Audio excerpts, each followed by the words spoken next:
the First Lady of Sports, Rachel Hill. What's up? What's up? This is your girl, Rachel Hill. You are listening to Her in the Huddle on WOVU and 95.9 FM. And I am here. It's a rainy day in Cleveland. It looks like it just decided to rain a little bit harder, right just about at about 5:55. But we're not going to let the rain get us down because I'm here with Cleveland Kate. And then also we have our new Monday edition. He used to be here on Tuesdays with us. We have Willie Epstein back with us. What's up, Kate? What's up, Willie? How y'all doing today? Hi. That's like a Brady Bunch box. What's going on, Northeast Ohio, Cleveland? Kate, has been such a long time. My girl, Rachel Hill. It has. What is going down? Nothing but the NFC East breaking my heart and letting me down every other day, Again? Always. What happened this time? Oh, that whole season. We can't even talk about Carson Wentz. I can't go there. You said the NFL give me a while to East? ease into that. You said the NFL East is letting you down? The NFC East. Oh, NFC East. Excuse me. East. Yeah, they cut Carson Wentz today. Yeah, what's wrong with that? Nothing. We got the Eagles losing in the Super Bowl. Don't even get me started on some of them other teams out on the NFC. Well, Willie's team didn't even make it, so I mean, right? Who's team? Your team didn't even make it. Didn't make what? The playoffs. And who's your team? The Cleveland Browns. Did they make the playoffs? No. I mean, we never do. So we never do. About that. Ain't nobody hoping we would make the playoffs. Right. Yeah, because you thought your team was gonna make the playoffs, didn't you, Willie? Don't have me go and pull the clip from the season preview super show we did back in September. I'm gonna go and talk about the super show. That was painful. Yeah, don't have me go and pull the clip from the super show from September. You know what? I should have known you was gonna pull something like this, and I should have been ready. I can go My two biggest letdowns for the entire NFL season, aside from the Browns, who just let me down all the time, were Dallas and Vegas. I thought both of those teams should have done better than they did. Well, why y'all? I know I'm not the only one. Why y'all really those stuff? Well, Dallas got. We might as well start with the bad, and then we'll move on to the good stuff. How about them Cavs? Yeah, how about them Cleveland Cavaliers? They got a big win last night.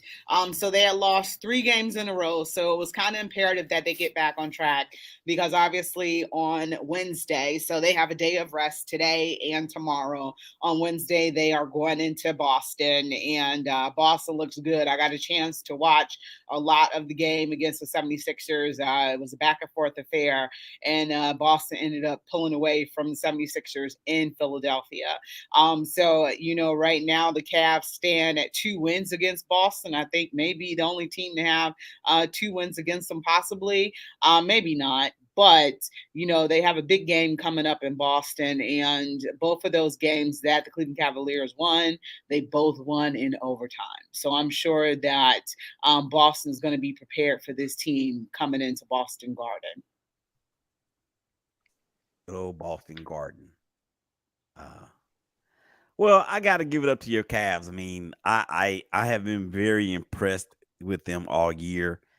The move to get Spider was tremendous. Spider, no R. Now he's been joined by a second person to score 71 points in the game this year, and I think the Cavs are definitely one to be reckoned with. Are they as good as Milwaukee or Boston? I can't say that for sure. Well, I can say that for sure that they're not, but that doesn't mean that they're bad or they stand no chance whatsoever. The Celtics and the Bucks are really just on a different level, even with all the turmoil that the Celtics had going on with the firing of their coach and everything else, the injuries that they've had. But Jason Tatum has turned into a dude that people thought that he was going to turn into in the finals last year, but he's doing everything he can to get his team back there now. So kudos to them. It's going to be a dogfight. And When is the last time we could say that the Eastern Conference was actually stronger than the Western Conference? It's been a while. Somebody said the Cavs were also the last team. This coming from All Sports All Plays. Cavs were the last team to have beaten the Bucks on January 21st. So I think the Bucks are like 14 in a row right now. Yeah, they beat Phoenix last night in Phoenix, and Giannis didn't even play. Oh wow. Yeah. But Kevin It's going Durant's to be not there interesting yet. down the stretch because teams are already starting to look at how many games they have left, how many minutes, who they need to get healthy, who they need to rest.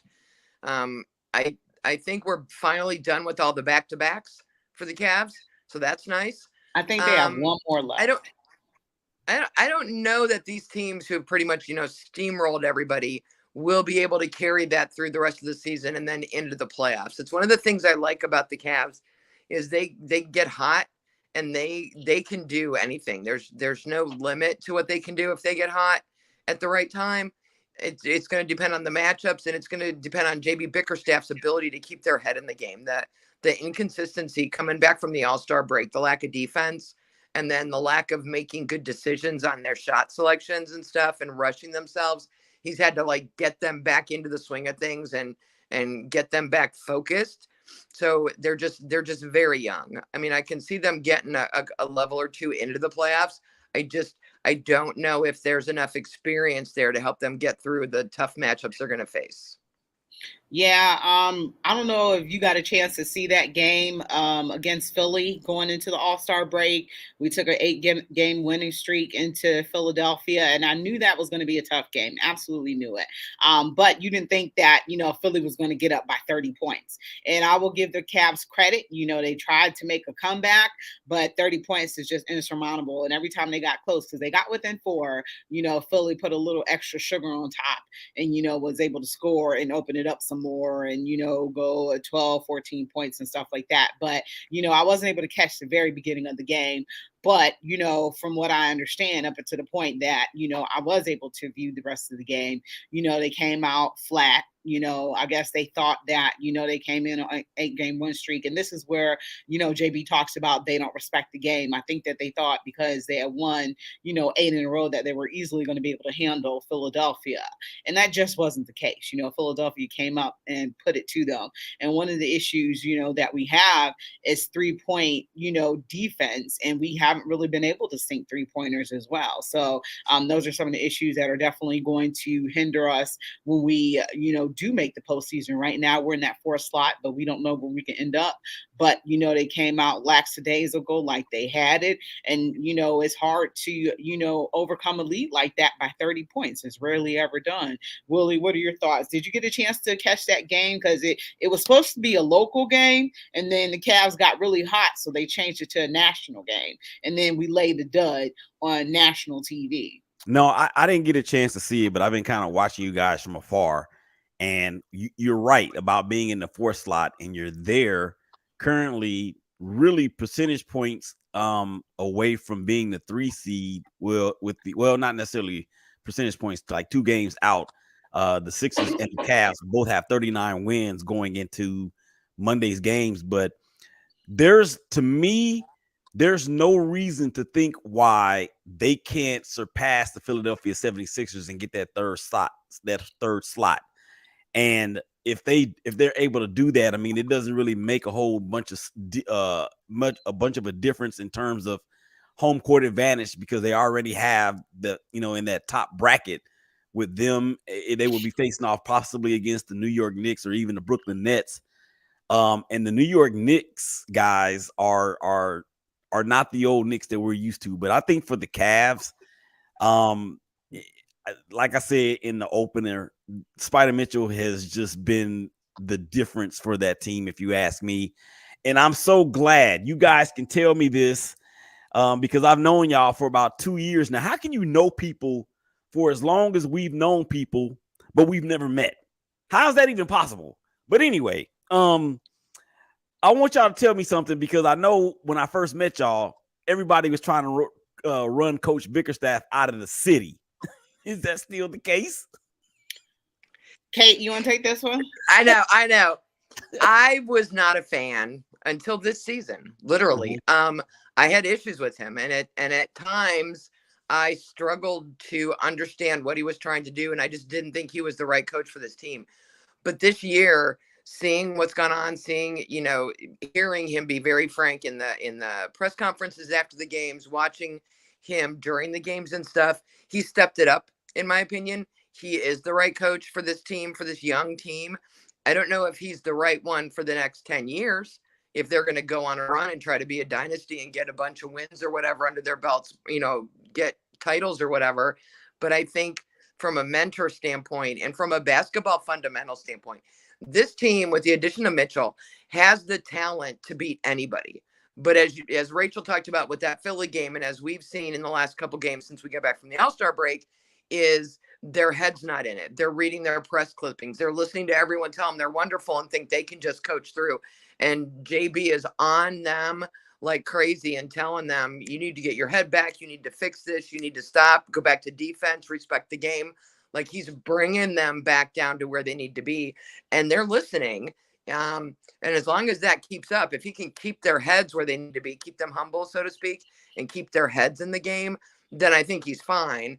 I like him a lot more this year than I did in previous years. Rachel has always been a fan, and I have not. So I've said it on here with her that I'm taking it back. It looks like he's doing okay this year. So we'll see. We'll see how far they get in the playoffs before I start yelling again.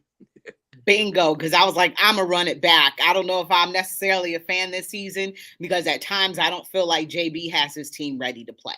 He knows this season going in that they were the hunted, not the hunters anymore. And I think he should have that team more ready to play than he does. So, sometimes he can get to them during halftime. He gives them these impassioned halftime speeches that the players talk about, but it shouldn't get to this point. You're supposed to be the team like Toronto. Toronto should not have beat you 3 times already this season.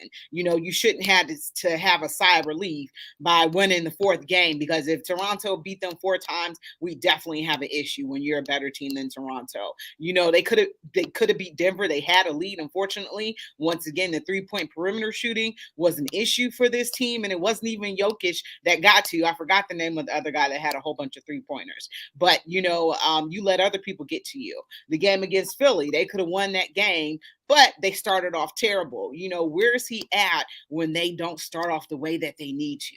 You need to use some early timeouts, get this team together and focus, because you were given a gift of Donovan Mitchell. And I think this team should be way better. They should at least be in the 3rd seed, and Philly should be in the 4th. So I'm kind of walking back my fandom a little bit, and we're going to see, like Cleveland Kate said, we're going to see where he ranks at the end of the season, because quite possibly if they lose that first round season, this might be it for JB, is what I'm hearing. Well, I mean, they can get by Philly. To Willie's point, it doesn't make that much difference in how they're seeded at home court and all that kind of stuff for the playoffs. But I think it does a lot for them mentally, especially with that loss right before the All-Star break. If they can win enough games to get past them and get the 3rd seed, that might give them a little bit more confidence they need, that if we do the work, we can get things done. And so it might give them that kind of boost. But as far as seeding or anything else, I don't think it matters if they go into the playoffs as a 3 or a 4. So let me ask y'all this then. Because if they do get the 3 seed and they end up beating the Knicks I don't think that, who knows what the Nets are going to look like by the time we get to the finish line. But if they happen to stay in that 3 seed and can get past whoever their opponent is in the first round, they will be staring the Milwaukee Bucks right in the face, right? If they take the Bucks to at least 6 games, would it be a satisfactory result for Northeast Ohio and hashtag be the fight, or here we go, or whatever y'all call it? No, the here we go is the Steelers. Did you see my face? I'm like, hashtag be the fight. This is hashtag believe land. It does for me. I don't know if it does for the rest of the fans. We tend to get a little bit delusional around here. And our team wins a couple games and we think we're going to go undefeated. Our team wins the first round of the playoffs and we think we're going to the championship. And I'm trying to temper myself a little bit. I don't think this team is good enough to win it all.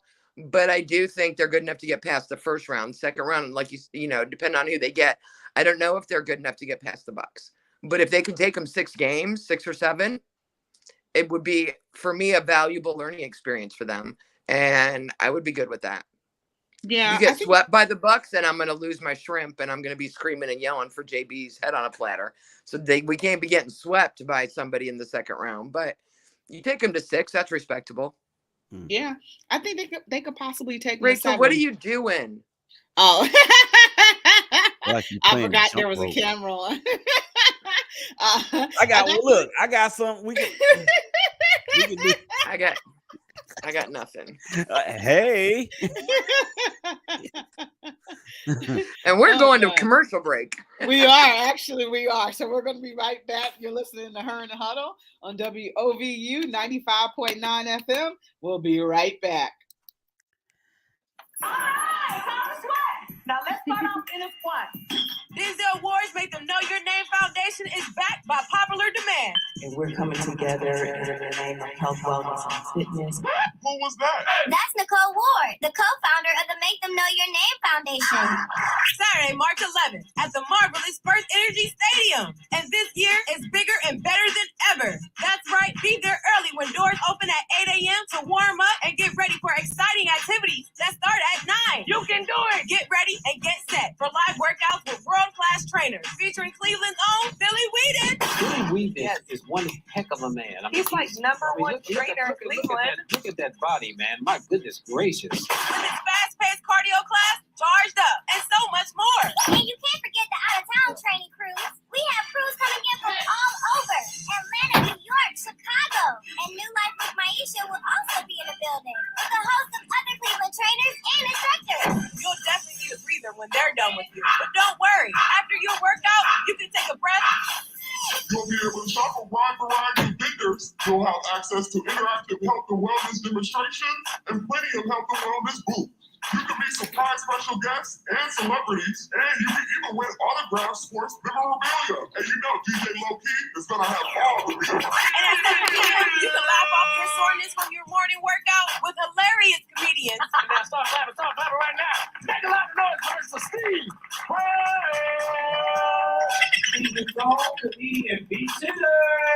They'll have you laughing harder than you were reason earlier that morning. Missing this event is out of the question. No matter what level of fitness you are at, you need to be at this fitness expo. You absolutely want to be in the building March 11th at First Energy Stadium for the Cleveland All-Star Fitness Expo from 9 a.m. to 1 p.m. with the comedy bash starting at 7 p.m. I don't know. And remember, as long as there's still breath in your body, it's never too late to start your fitness journey. You can even take your first step at this year's Cleveland All-Star Fitness Expo. You can get all the details at allstarexpo.eventbrite.com. That's allstarexpo.eventbrite.com. What are you waiting for? Head on over to Eventbrite right now. Hurry! This message is brought to you by Denzel Ward's Make Them Know Your Name Foundation and 95.9 FM, WOVU. Our voices united, Burtonville Park Community Radio. Welcome back to Her in the Huddle with Rachel Hill, the First Lady of Sports. All right, welcome back to Her in the Huddle, WOVU and 95.9 FM. This is your girl, Rachel Hill, the First Lady of Sports, and make sure you always keep it locked right here on 95.9 FM. Excuse me, you can always listen online at WOVU.org. You can download that WOVU app and take us with you on the go. And you can always contact the station with any questions, comments, or concerns at 216-271-0959. And right before we went into break, Willie asked us what would be needed. You said what would be needed to keep JB Bickerstaff around. Is that kind of how the question went? No, it's more like if they get to the second round and be staring the Bucks right in the face, okay, would you consider it to be a successful season if they lose to the Bucks? And I'm not saying that they are, but if they happen to lose to the Bucks in 6-7 games, would that be considered a successful season for the Cavs? I think it would be considered a successful season for the Cavs because you're one step closer now. This team doesn't have any playoff experience; it's very young. So just getting that playoff experience, getting there, and then matching up against a high quality opponent, it helps them learn for next year. Because outside of Kevin Love, who is now gone, the only person who has playoff experience is Donovan Mitchell on this team. I think Jared Allen, has made it to the playoffs before. But so those are only two that I can think. Probably Rob Lopez. He's been on a few different teams, but has he been Danny Green? Yeah, Danny Green now. But will Danny Green even play? Last night he got put in at the very end of the game. So will he be expected to make a real contribution on this team? Let me tell y'all or at all. Let me tell I y'all. don't know what's been going on with the rotation the last couple games. I don't know if they're already saving minutes, or what they're doing. Let me tell y'all something about Danny Green. As a Laker fan, you're going to be highly disappointed in this dude. Some days he shows up and he may give you 3 or 4 3-pointers in the game, and then you might not see him for 3 or 4 games. It's the Amari Cooper syndrome, if you ask me. That just went through my head when you said that too. Mm-hmm. So he does provide some shooting that is if he can shoot consistently. But yeah, be prepared to be disappointed. I don't need him to give me, 9-12 a game. I need him to show up when I need him. Come in off the bench and do your thing, and then you can sit down for 3 games. But when I need you again, I need you. No, that's the part I'm talking about. When you need him, he's not going to be there. He'll show up. He'll show up in the game against the Rockets when y'all are up by 20. Okay. Yeah. But when you need him to hit a shot against against the Celtics or the Sixers or whoever. Yeah, it's ironic how they drafted him and then got rid of him, and then he comes back now here at the end of his career with basically nothing left. I kind of still don't understand the point of that deal. Well, anyway, next topic. What are we talking about next? We done with the Cavs? Yes. Okay. Well, we can talk a little bit of I got some football slated up there. Isaac Mobley though. His development. Evan's little bruh? Little baby bruh? No, I forgot. What's his name? Isaac Mobley, I think. No, we're going to talk about Evan Mobley's development. Isaac Okoro? No, Evan Mobley. Evan Mobley. Evan Mobley or Isaac Okoro. If they got married and had a baby, it would be Isaac Mobley. Well. Or Evan Okoro. Or Evan Okoro. Okay, y'all crazy right now. No, we got Mobley's brother in the D League, don't we? Yes, but I think one of the things I wanted to talk about was a little bit about the development of Evan Mobley. So the problem with it is it's becoming in my head problematic. Circling back to what Willie had just asked us, he developed so quickly. So the strides he made in his first season made people think that we were ready to do things that we weren't ready to do. And I think he's still getting better. I like what I've seen from him this year as well. But it's only his second year, right?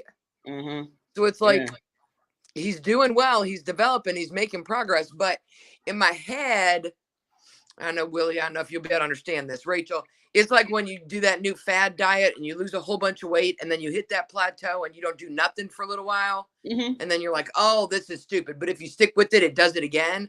Mm-hmm. I feel like Mobley's like that. Like he went bam, and then he kind of flattened out a bit. And I think there's people are like, oh, he's already hit his ceiling. And I'm like, nah, I don't think so. I think there's more room for him. But I think we just need to give him some time. Yeah, I'm looking at, his ball handling has improved a lot. He's still not going to be able to, put it between his legs or anything like that. To him bringing up the ball. So, that's one of the things that has changed. So I think that these are things that he's actually working on too pretty hard, because notice he had no dribbling skills. So I'm not saying, he's a great point, guard or, great ball handler, but you can see the improvement in his ball handling skills. One of the things that I'm kind of, I want this to be a slow development, but those are the 3-pointers that he continues to shoot. You can see he gains confidence with everyone, but that's not something I want him doing all the time. I think, one of the things is he needs to gain weight. And he already talked about at the beginning of the season, he put on like 15 pounds of muscle, but that's like me eating some cake and then going from there. You know what I'm saying? Yeah. So we'll get back to that. Willie's got to go. But yes, before Willie. he goes, Willie, who's going to be under center for the Raiders next year? Kenny Stabler is going to be resurrected from the grave. No, I it's going to be Stidham. I don't need a name. Is it someone on the roster, somewhere you're going to draft, or someone you're going to pick up in free agency? It's going to be Stidham. Stidham's going to be the stopgap. Interesting. Yeah. All right, that's all I got for Willie. He's got to go. The Raiders still gonna suck though. So all right, Willie, see. See, you want to see that or say that right when it's time for me to go. I got you. Let me know if you need me tomorrow. All right, I'll see y'all later. Okay. All right. Bye, Willie. So all right. So I knew he had to take off, and I just wanted to touch base on that a little bit with him. Evan Mobley. Yeah, what do you think about his 3-point shooting ability? I like your comment about how he needs to put on weight. So I get into this argument with people a lot when they talk about how in basketball you can come out right out of high school, but in football, the rules are you got to wait till 3 years after your class has graduated from high school to be eligible for the draft. And part of that is the fact that the way a man's body matures and changes over time is very different from the way a woman's does. And a man, if you look at a man at age 18, especially an athlete, 18 to 22, the changes they undergo, the way they're able to put weight on their frame, to build muscle, to get up to where they need to be. Evan's still young. I think he needs another year. He did put on 15 last year, and it's not enough. But I think what they're doing is they're pacing him. You don't want to throw 40 pounds on him now, and then it's fat. You got to build it the right way. You got to build it through muscle, and you got to build it through working out so that he can sustain it. Think about what LeBron looked like when he got here versus what he looked like 4 years later and what he looks like now. In baseball, they'd say they were on steroids, and it's not it. They're not doing those they're not doing PEDs or anything. It's just physiologically, it takes their bodies until their early 20s to actually be able to build and sustain and hold on to the muscle the right way. And so a lot of these guys, string beans coming out of high school at 18, 19, and at 20, 22, in there is when you start to see them figure out their size. With Evan, what you risk is if you could find a way to put the 30 or 40 pounds that he needed on him all last year, then he's got to relearn how to play the game, where his center of gravity is, what his shot is, how much oomph he's putting behind that. You risk breaking his game for a long period of time, as opposed to a staggered approach where you put on 10 to 15 and you practice and you adjust in the off season so you're ready for the season. And then in the next, 4 to 6 months, they'll work on the next step of putting some more meat on his frame, either building on his legs or building up on I think it's his shoulders that he really needs so that he can muscle in when he's under the basket, and then having him relearn how that weight and bulk affects the power of his shots and his stamina, because you put on that weight, you get tired faster, right? You can't be running for 4 quarters. So I think they're taking a very methodical approach to building his size up, but that's the danger that we talked about with someone coming out of college that got good so fast. With everything he was able to do at that size, you're like, oh, if he was just bigger. But you got to ease him into that. You don't want to lose the skills that he has, the talent that he has, the things that he's learned to do differently between high school, college, and now the NBA. You don't want to risk backsliding because of the weight gain. So you've got to do it in ways that make sense. And so that's what I think the Cavs are doing with him. Yeah, maybe they're targeting like 15 pounds of muscle each year or something like that. But why does my body easily adjust to weight gain? You ain't running for 48 minutes. You ain't running for 48 minutes 5 days a week, girl. It easily adjusts to my frame. I don't know why, and I have a problem with that. I hear you, but you work out the way he does, you eat the way he does, you play the games he does. You can't keep that weight on. You got to go into the gym and work it on with muscle. He could gain the weight he needs in probably 3 weeks if it was just the weight, but it's not. It's the muscle groupings. It's where they need it. And I don't know enough about basketball to be like, is it bicep? Is it tricep? Is it hamstring? Is it glutes? Like, where is the most beneficial effect from which muscle groupings, improving which muscle grouping? I have to think shoulders. I have to think pecs and lats from the standpoint of, if you look at LeBron and how squared up he is now and trying to get by him under the basket, he's got his feet planted and he's just this with his upper body moving the shoulders and stuff and knocking people out of his way. That's where you want to get with Evan. So he's got to figure out how to balance that and keep it, on a good pace. But I think they're doing that, but I think that slows his development a little bit at the same time, right? Because you go to that next level with the weight, and now you've got to fine tune. For those of you out there who've ever been to a gun range, right? You go to shoot a gun from 25 yards out of the target, and you look and you sight it and everything's fine, and you back up 20 yards and you got to figure out all over again where you are. And I think it's that same kind of thing. He's got to figure out, once he does the next step in the weight, all over again where his game and his shots are. So it looks like his progress is slowed, but I think it's like a two-prong approach. Yeah, because you want him to be able to get in there and bang inside, and Yes. eventually he will be able to, and his strength will be, one of his greatest assets when he's going up against people like Giannis and the Joker and stuff like that, because Jared Allen being able being able to do what he did at the lighter weight tells me in his head he knows what to do, that his technique is right, his feet are right, his center of balance is right, that he understands the process of how to do that. The weight gives him the muscle to overcome when he's up against somebody who's either got better technique than he does or who just flat out muscles him out of the way. So I think he had all the fundamentals and the foundation right to now say, okay, now let's get your weight where it needs to be. Yeah. I think it definitely will. So we're going to go ahead and take another break. You're listening to Her in the Huddle on WOVU and 95.9 FM. We'll be right back. Yeah, Signal Cleveland. I'm Najee Hall, and I look forward to seeing you, and yes, you in community. I'm Lila Parker. I look forward to growing with the Central residents. My name is Tila, and I'll be around the Central neighborhood. Look forward to seeing you outside. Hi, I'm Marvetta Rutherford. You may also know me as the Crazy Black Lady. I'm looking forward to finding out what's important to you. I'm Lakita Worley, and I look forward to re-engaging with everyone from Central Community. For the next 2 months, you can find us at community events and gathering spaces around Central in collaboration with our radio partner, WOVU 95.9 FM. And we want to know what's important to you.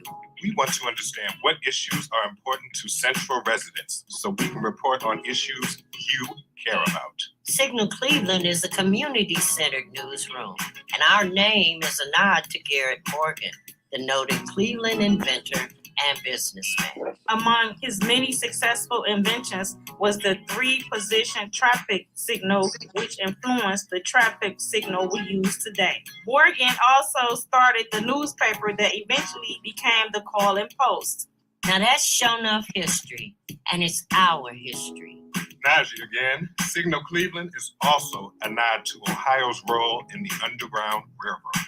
Cleveland, known as the Station of Hope on the Railroad, was the last stop before Canada. On the freedom quotes reportedly used to mark the way, the crossroads symbol meant Cleveland, and that's how folks knew they were on the right path. Yes, indeed. Signal Cleveland is on the right path. The path of getting to know you. The crossroads symbol inspired our Cleveland Signal News logo. Look for our Crossroads logo at a community event near you. I'm Lakita. Tell us what's important to you. I'm Arvetta. I'm Tila. I'm Lila Parker. And I'm Najee Paul. Tell us what's important to you at 216-220-9398. That's 216-220-9398. We are Signal Cleveland.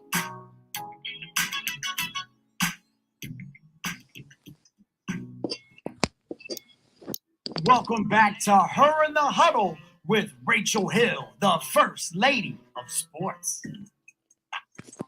Welcome back to Her in the Huddle on WOVU 95.9 FM.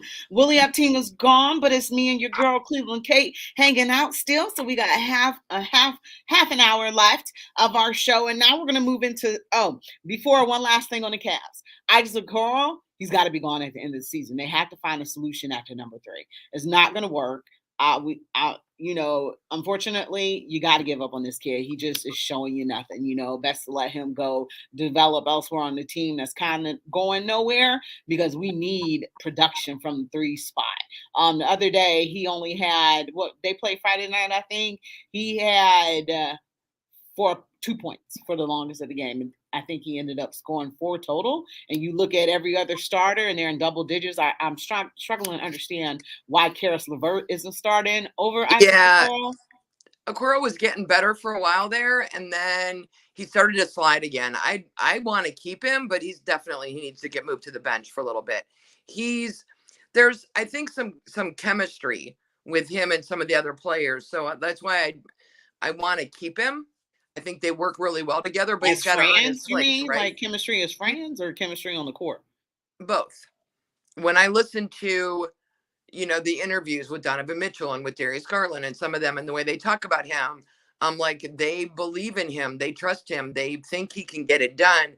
His defense is good. His scoring has not been. And I'm hoping he's just on a downward kind of a downward slide streak thing, and that maybe he can get it fixed and get it back.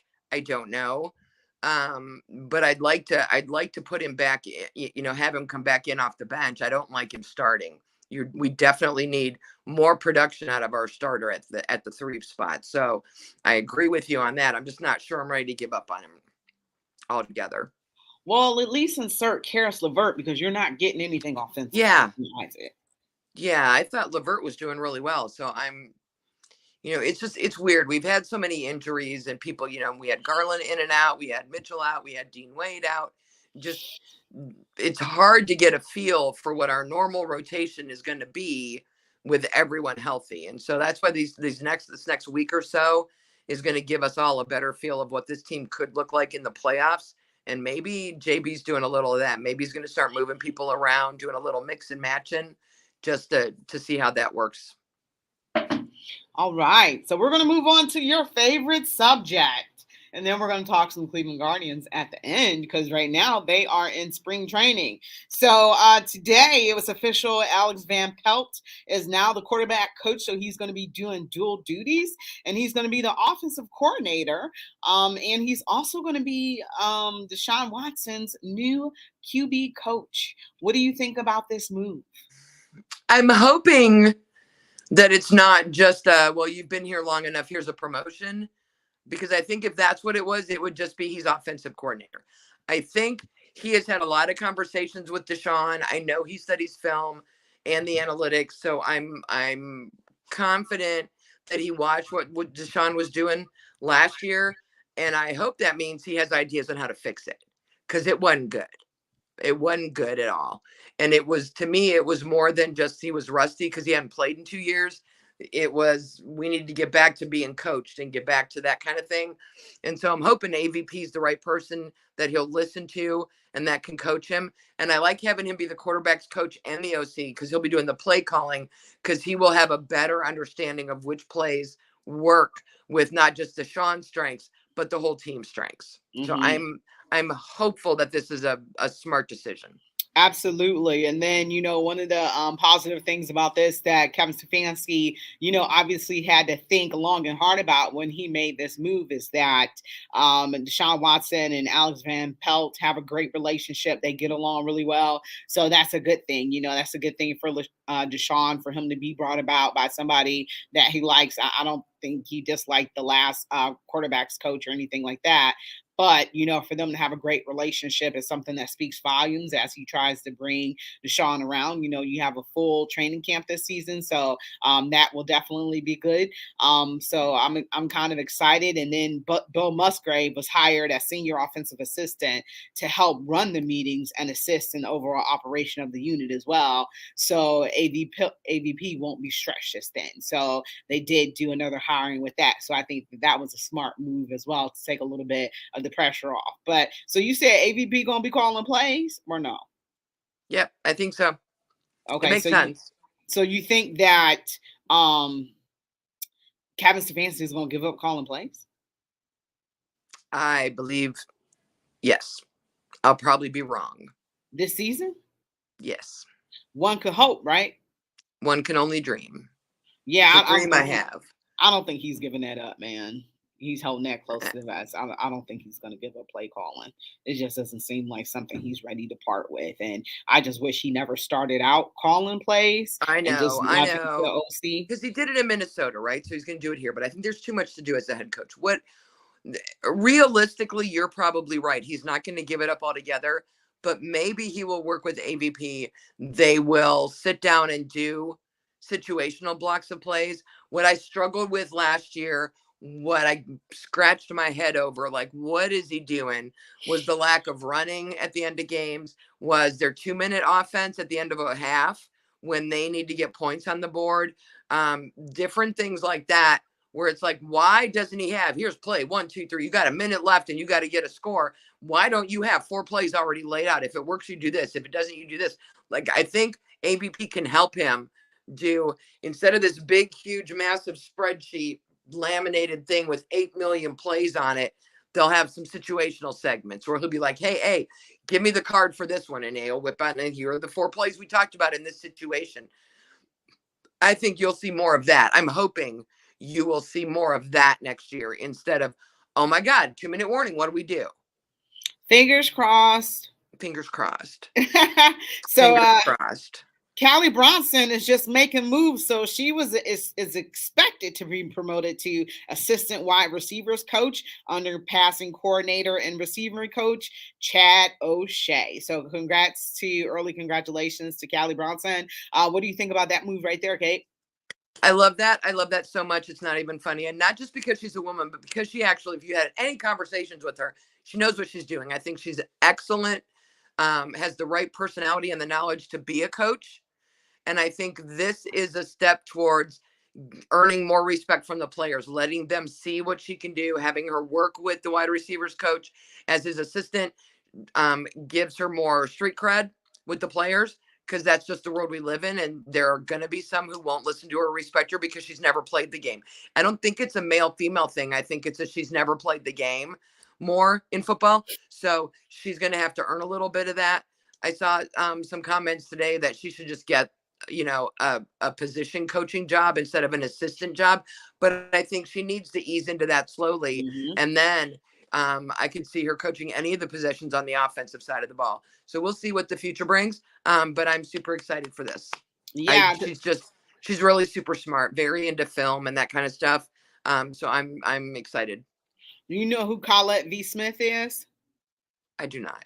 So she was she was the first Black female coach in the NFL history. So actually, I'll be attending something on March 19th with her, and she's going to be speaking. And she's actually part of my sorority, Delta Sigma Theta Sorority Incorporated. So that's going to be kind of exciting to meet her. And of course, I'm going to be asking her to come on the show and talk about her experiences and stuff like that. And also going to try to reach out and see if we can get Callie on the show to call in with us a little bit. So definitely excited for the strides that women are making in this game. They say it's a man's game, but females are able to make strides. So we want to have that continue for us as well. The Haslams are getting their hands. So they already own soccer team. They already own the Browns, and now they have a 25% stake in the Milwaukee Bucks. Said they spent almost was it 3.5 or 4.5 billion? So almost $5 billion of their own money to buy a 25% stake in the Milwaukee Bucks. What do you think about that? Oh, I have a lot of thoughts about that, but why don't we take a commercial break so that I can give you all my thoughts uninterrupted? Okay, all right. Well, we're gonna take our break because it was time already. I wanted to hit it really quick, but we're gonna go ahead and take our break. You're Yeah, I'm gonna need listening more to Her in time. the Huddle on 95.9 FM. We'll be right back.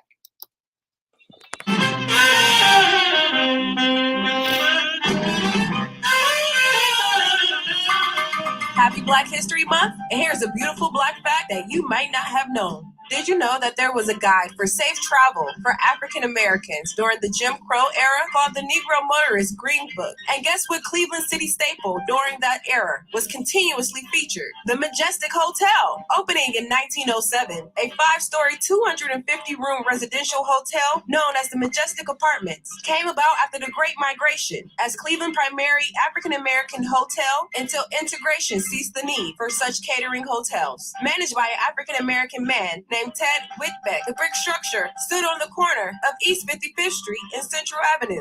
The Majestic provided a place for blacks to stay, eat, relax, and enjoy musical entertainment free from discrimination. In the early 1930s, the Majestic Hotel had a jazz club and also a restaurant known as the Majestic Grill, where Louise Brooks served New Orleans Creole. Although various jazz clubs seemed to come and go, a new club emerged at the end of World War II after the Majestic Hotel was sold to black investors led by former Sohio gasoline station franchisee Alonzo G. Wright, and continued to be the spot for all jazz lovers in the city of Cleveland. Jazzmen from all over would come and play on Blue Monday parties. Like many other black-owned hotels across the nation, the Majestic lost its reason for being as Jim Crow practices receded. In May of 1967, the impending demolition of the Majestic to build the Goodwill Industries Rehabilitation Center, the Call and Post, Cleveland's leading black newspaper, concluded their article, such as, "With the Majestic goes the sounds of music, the voices of the great, and a bright era of Negro community life." As we shine the Black Excellence Spotlight on the Majestic Hotel, we would like to take a moment to thank them and the many other hotels and hostels that served as a space that was not only safe, but fun and entertaining during a time in history where it was hard for Black people to find such sanctuaries. I'm DJ Black Unicorn with your Black Moment in History. This is WOVU 95.9 FM. Our Voices United, a Burtonville Card community radio station.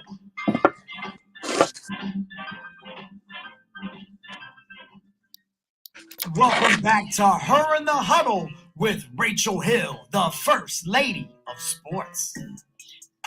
All right, welcome back to Her in the Huddle on WOVU and 95.9 FM. This is your girl, Rachel Hill, the First Lady of Sports. And we went to break really quick. And before we went to break, I asked Cleveland K, what does she think about the Haslams spending some money to buy part of the Milwaukee Bucks franchise? They bought a 25% stake, and I did not get the number, but it was, I think, $3.5 billion or either $4.5 billion to buy 25% of the Milwaukee Bucks. And Kate says she has a lot of thoughts about that, so we're going to go ahead and get to it.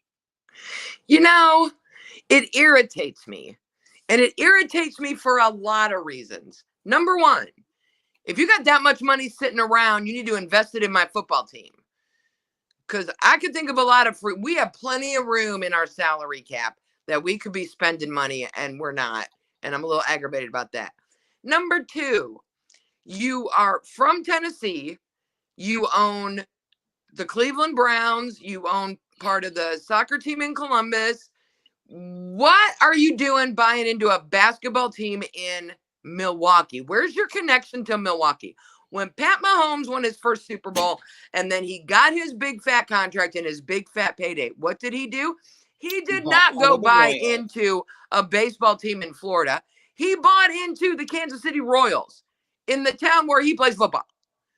Now you're going to tell me that my football team owner is buying in to the basketball team that's going to knock my basketball team out the playoffs? Not happy. Not happy. I not happy. I don't understand rich white people. I don't. I think he's just buying whatever he could afford to buy. You know, apparently. Would you mind him buying other teams in Cleveland? Would you mind him, owning the Cleveland Guardians? As long as it's a minority share. As long as it's a minority share, so he ain't got nothing to say about nothing. He just puts money in there and walks away, I'm fine with that. And I wonder what happens when the Bucks, don't have Giannis anymore and they go back to being a pedestrian team. Does he get out and sell his stake? Because I'm really surprised. Why isn't he making a move to buy the Guardians? If he's got all this money to spend, I could use somebody with deep pockets owning my baseball team.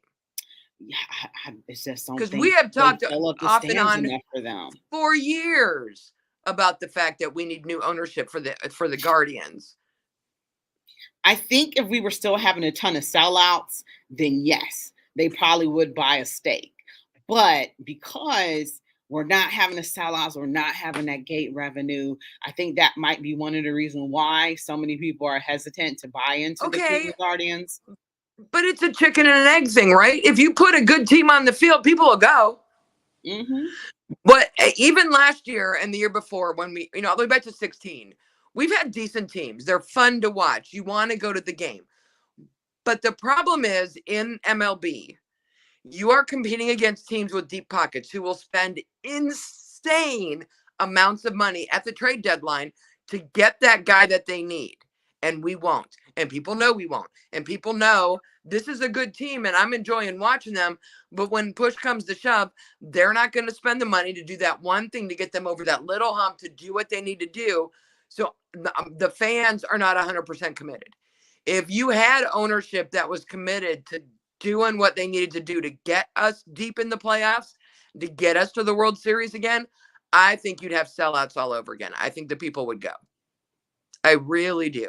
But it's hard to support them to the extent that we would need to support them when they ain't giving anything back. And they keep telling you they ain't got no money to re-sign people where they let Frankie Lindor leave.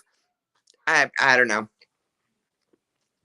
And I don't know what it would take to buy the Indians. I don't know what it would take to even buy a majority share in them so you can make the decisions. I don't know. Mm-hmm. I don't know enough about what their book value is, so to speak. I mean, apparently the Milwaukee Bucks are worth around $12 billion. So I think the Cavs are probably somewhere 15 to 20 in that range it would take to buy them. Mm-hmm. Don't even get me started on the Browns. They're not selling that stake they're not selling stakes in the Cavs because it's going to stay in the family. And the son is running the operation now, so that's going to be in the family for a long time to come. But we're looking for somebody to buy our baseball team here, and I think we'd be all set if we was able to get a new buyer, somebody to buy. Well, we do have that one guy who did buy a stake, so. Yeah, I want Jimmy to own my whole team because I don't think he knows what he's doing in football. So I don't want him running what I'm doing in baseball. But he could come in with an influx of cash to offer somebody or partner with some people who would run the baseball operations. And he could just be an investor. Well, you already got a great front office that is able to make a lot of moves. But you need to leave them alone. And that's the thing. Let them do. How many years did it take? I firmly believe the Josh Manziel experiment was Jimmy. Probably that Jimmy wanted him, that Jimmy drafted him, that Jimmy made him get played when he got played. And I put that on an owner who can't just sit back and write me a check. I put that on an owner who was a little too involved. So maybe now he's learned to stay back and let people do what they need to do. I don't know if he would do that with baseball. I feel like it would be, I have a brand new toy and now I want to play with it. Mm-hmm. Yeah, so we'll see what happens, with the Milwaukee Bucks. But yeah, if the Cleveland Guardians can definitely get a new owner, that would be great for this team, great for this franchise. And, you can pay players because one of the things that I want to talk about, we got 7 minutes, so we're going to hit some baseball really quickly. One thing that you want to figure out is what you're going to do with Shane Bieber. And Shane Bieber is probably going to walk because nobody wants to pay anybody any money. So Shane Bieber, they already went to arbitration. So that's said and done. So this year he becomes a free agent. And I don't think that the package they're going to offer is going to be good enough compared to any other team that, is going to match them. So they're going to be looking for, I think Tristan McKenzie will move to ace, but they're going to be looking for some more starting pitching after this year. So what are your thoughts about that? Well, it's their MO, right? You get a Cy Young Award winner and then you let him go. We don't pay to keep players, whether it's pitchers or position players. Largely the biggest names have been pitchers over the years. CC Sabathia, Corey Kluber, but then Frankie entered into the mix with them not paying to keep him, or they pay to keep the wrong guys, like my favorite Travis Halfyear. So I don't know what to do with. That's a good one. He was hurt so much. That's all we ever got out of him was a half year. The problem is we have a good farm system, and I say that that's a problem because they can put an adequate team on the field without Bieber.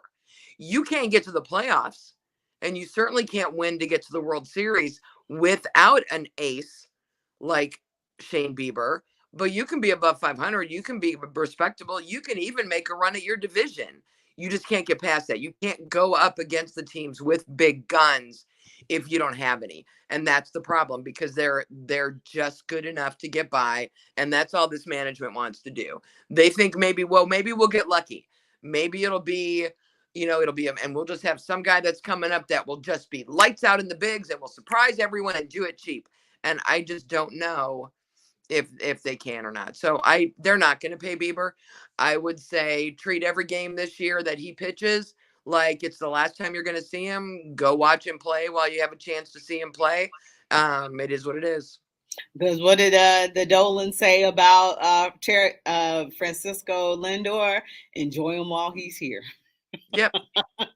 And I'm scared that that's going to be the same for Shane Bieber as well. We already know it's going to be what it is. He had a good outing today. They were able to beat the Chicago Cubs in spring training. It was the first win of spring training. Cal Quantrill went out on Friday, and we lost against the Cincinnati Reds. So that was score 4-3. Yesterday, Zach Plesac got blew up 13-4 and a loss to Texas, and Bieber pitched against the Cubs today. So, one of my concerns is Zach Plesac. He started off really strong at the beginning of the year and tailed off at the very end. So I have some concerns about him. I have some concerns about Cal Quantrill as well. Went undefeated at home until you played the New York Yankees in Cleveland. So during the playoffs. So that was kind of crazy, right there. And unfortunately, lost game 7 as well. So, some concerns about the back end of that starting pitching that, what's going to happen with that. But, so on March 8th, they play Team Mexico, which I think might be kind of exciting. So I'm kind of excited. I'm going to try to make sure that I'm able to watch that. So Team Mexico. And then, the World Baseball Classic is going to be starting soon. So I think we might not have some players available, or I have to check the schedule to see if, they have games during that time, because a lot of those guys are going to be gone playing for their native countries. So I have to check that schedule and see whether or not there are going to be games at that time, because I believe that rosters will be depleted. So how was your weekend? Because we only got about 2 minutes left. How was your weekend? It was good. You doing anything fun? Good. Oh, you ready? Yeah. You ready for the combine? Let's talk about that. I'm going to the combine, Mr. Alabama Bryce. Right? I'm leaving Wednesday. Okay. CJ Stroud is going to throw. A lot of the big names are going to throw. So when the quarterbacks go, when any position player goes, they don't have to work out. They can go do the interviews. They can go, spend all that time with the media. They can, quarterbacks and wide receivers both. So when they work out, when the quarterbacks work out, a bunch of wide receivers volunteer to catch for them when they do their throwing workouts, and vice versa. When the wide receivers work out, it's not the quarterbacks work out. A bunch of them and they just throw 10, 15, 20 yards. They just throw the same thing. It's nothing about the quarterback skills, but they offer to throw balls to the wide receivers to show what they can do. But they don't have to work out. They don't have to do the bench press or the drills or any of that stuff. So Mr. Bryce from Alabama will not be participating in any drills. He'll be there, but he won't be doing nothing. But CJ Stroud will be doing drills. So I'm super excited to get to watch some of that stuff and get a look at these quarterbacks. I think mostly because we won't be drafting a quarterback in the first round.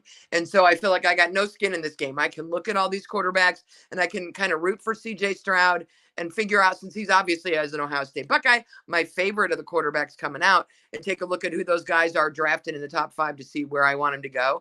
But I will have a lot more for you next Monday about the combine. Sounds good. All right. Well, that is it for us here on Her in the Huddle. We'll be back tomorrow at 6 p.m. But, Cleveland Kate, I hope you have a wonderful time.